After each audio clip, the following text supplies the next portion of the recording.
वो उड़ान जो लंदन पहुंचनी थी वो अहमदाबाद में एक अस्पताल की दीवार में समा गई।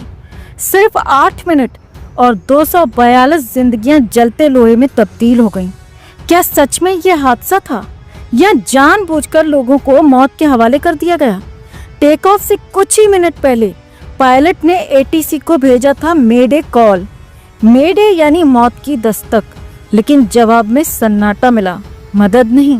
सवाल ये है, जब पहले से पता था कि ये बोइंग 7878 ड्रीमलाइनर खतरे में है, तो इसे उड़ने की इजाजत आखिर किसने दी?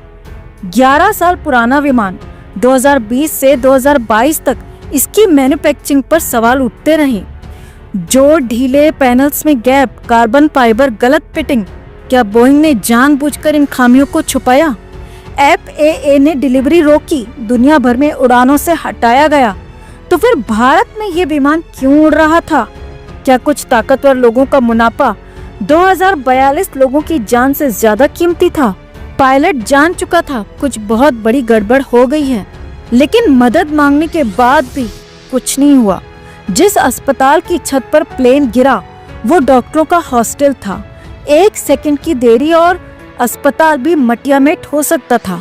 गुजरात के पूर्व मुख्यमंत्री विजय रूपाणी भी विमान में मौजूद थे। क्या यह हादसा सिर्फ एक इत्तेफाक था? 1:30 पर प्लेन ने टेक ऑफ किया, 1:38 पर 400 फीट ऊपर पहुंचा, लेकिन 1:40 आते आते वो आसमान से फिसलकर जमीन में धंस चुका था। क्या वजह थी? शायद लैंडिंग गियर नहीं बंद हुआ, क्योंकि एक पहिया सीधे बिल्डिंग में फंसा मिला। मतलब प्लेन हवा में असंतुलित था। अब तक 9000 से ज्यादा लोग बोइंग विमानों में अपनी जान गंवा चुके हैं। 6000 से ज्यादा हादसे, फिर भी बोइंग उड़ रहा है। क्यों नहीं रोकी गई ये मौत की उड़ान?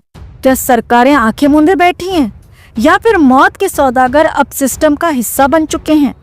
एक पायलट चीखता रहा, मेडे मेडे, और सिस्टम सोता रहा। अगर सिर्फ एक फैसला समय पर लिया गया होता तो 242 लोगों की जान शायद बच जाती, लेकिन अब सिर्फ राख बची है।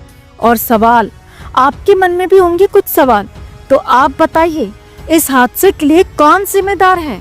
सिर्फ पायलट, बोइंग, सरकार, या पूरा सिस्टम? कमेंट में अपनी बात, अपनी राय जरूर रखें, क्योंकि सच्चाई की उड़ान अब आपकी उंगलियों से शुरू होगी।